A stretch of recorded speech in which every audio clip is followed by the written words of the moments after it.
확보를 위해선 부산도 핀테크 산업 활성화에 사활을 걸어야 한다는 지적입니다. 정은주 기자입니다. 스마트폰 결제가 낯설지 않은 요즘, 매장 내 QR코드를 찍으면 결제가 되는 QR 서비스에 이어 최근에는 바코드 결제 서비스도 등장했습니다.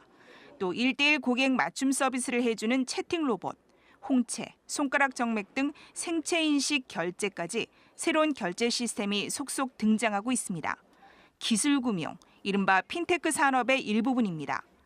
중국에서는 노점상도 모바일 결제 시스템을 활용할 정도로 글로벌 금융 환경이 급변하면서 정부도 핀테크를 올해 8대 선도 산업으로 지정하는 등 국내 금융산업 경쟁력 제고에 나서고 있습니다.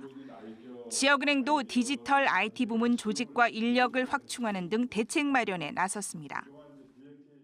그러니까 소비자 입장에서 편리한 서비스들이 은행이 편리한 서비스를 많이 제공을 해줘야 생존을 할 텐데 그런 것들이 뒤처진다라고 하면 소비자들이 외면을 받게 되면서 은행 경쟁력은 점점 낮아질 것으로 판단됩니다.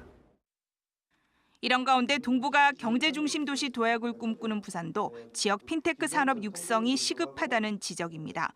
부산의 주요 핀테크 기업은 10여 개 안팎으로 지급 결제와 자산 관리, 블록체인 등 분야에서 기술 개발에 나서고 있지만 아직은 초창기 단계입니다. 금융이라든지 IT 기업을 동방 성장 육성시키려면은 반드시 저는 이 지역의 핀테크 산업을 충분하게 그 기업들을 육성 지원 발굴을 해줘야 된다고 그런 생각을 갖고 있습니다. 이를 위해 핀테크 교육, 개발, 스타트업 지원 등 대책이 시급한 것으로 관련 업계는 보고 있습니다. MBC 뉴스 정은주입니다.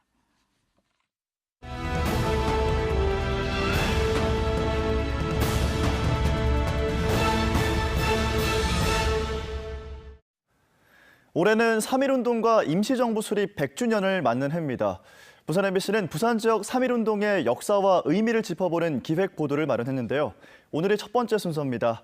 나라를 위해 희생한 부산 지역 독립운동가 먼저 만나보시죠. 김윤아 기자입니다.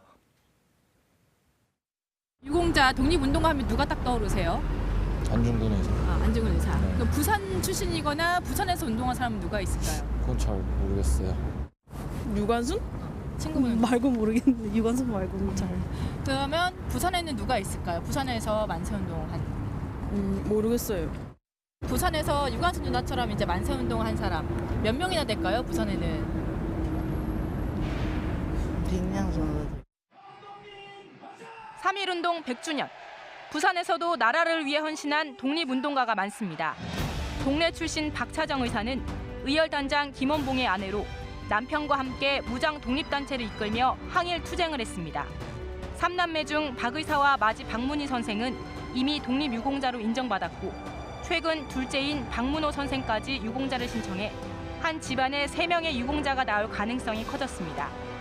동래 출신의 한흥교 한영석 부자도 한 집안에서 2명이 배출된 사례입니다. 그 외에도 장건상, 박재혁, 안희재, 김범린 등 부산 출신이거나 부산에서 활동한 독립유공자는 모두 122명입니다. 정부는 이 가운데 6명을 선정해 기념 우표와 엽서를 만들어 그 공을 알리고 있습니다. 근데 전국적인 인물들은 알지만은 우리 지역에 대한 내가 여기에 살고 있지만은 우리의 독립유공자는 모르고 있습니다. 그래서 이런 분들을 가급적이면은 우리 학생들에게 좀 알리고. 독립유공자 후손들은 어떤 기억을 갖고 있을까? 백산상회를 통해 번 돈을 독립운동 자금에 보탠 안희재 선생. 3.1운동 100주년을 맞는 올해 할아버지에 대한 자랑스러움은 더 커집니다. 이 어른께서 평생 나라의 독립을 위해서 혼신의 정을 다 쏟았지 않느냐 하는 데 대한 큰 자부심을. 하지만 독립운동가의 자손이면서도 부친은 사회활동을 전혀 할 수 없었고 7남매 중 자신만이 힘들게 대학을 다니는 등 어려웠던 당시를 회고하게 됐습니다. 백산상회는 안희재 선생을 기리는 소규모 기념관이 됐지만 여전히 마음은 무겁습니다. 특정한 날에만 그게 매스컴이라든지 여러 언론을 통해서 하는 것보다도 평소에 그렇게 관심을 좀 많이 가져주셨으면 하는 게 저희들 바람이고. 3.1 만세운동 100주년.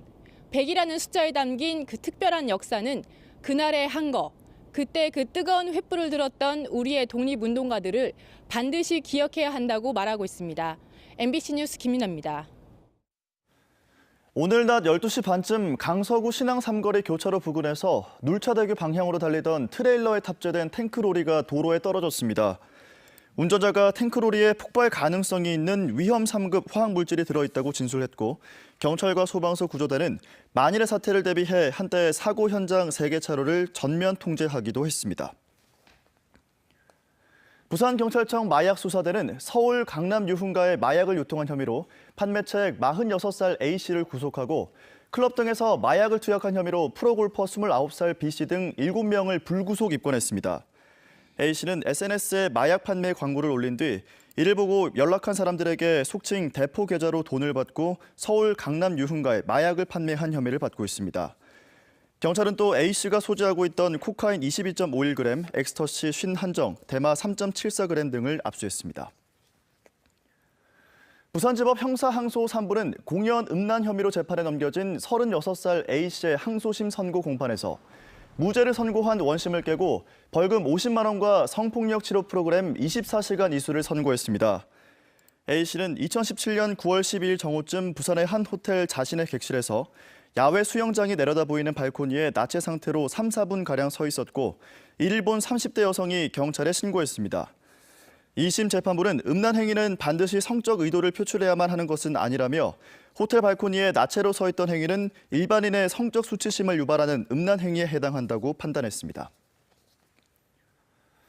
부산복지개발원이 2018 부산시 복지 실태 조사 자료를 분석한 결과 복지 비용 부담의 1차 책임자를 국가라고 응답한 비율이 33.3%로 가장 많았습니다. 다음으로 31.6%가 본인이라고 답했고 21.4%는 지역사회 공동체를 꼽았습니다.